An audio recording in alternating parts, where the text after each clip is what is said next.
Okay, next up, as our first step, we want to configure backups. So I think by default, you'll be thrown into this screen here when you log in. So you just want to click into the server.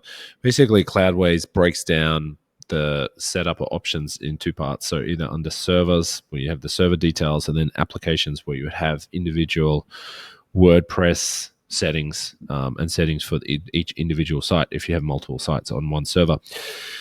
So we want to click here, backups.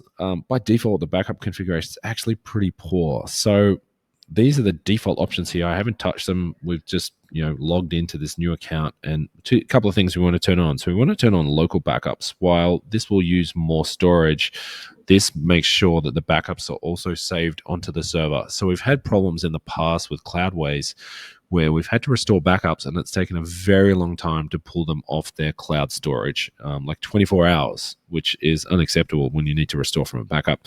So by enabling the local backup option, you have a copy of at least one of the backups stored locally on the server that you can restore from.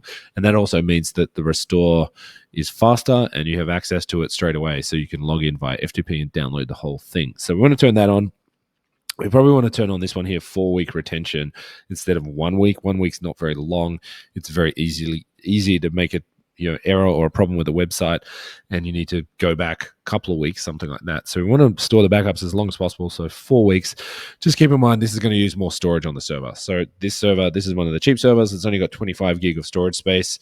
So if you have a very big site, 10 or 20 gigabytes, that might be problematic. So just keep that in mind and keep an eye on the storage space when you turn these or dial these options up.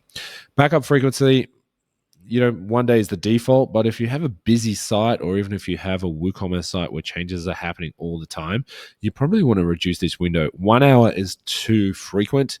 We have had problems using the 1 hour backup window where the backup doesn't finish within 1 hour. So you probably don't want to go this low unless you have a really small site.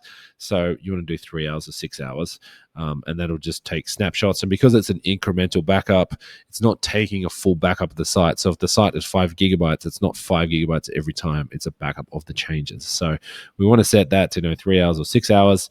I'd probably, if you're not a WooCommerce site or a membership site, you probably, some balance there, 6 or 12 hours, so a couple of backups a day. So I'll just leave this at 6 hours and then just hit the save button. So that'll save the backup settings, takes a second or two.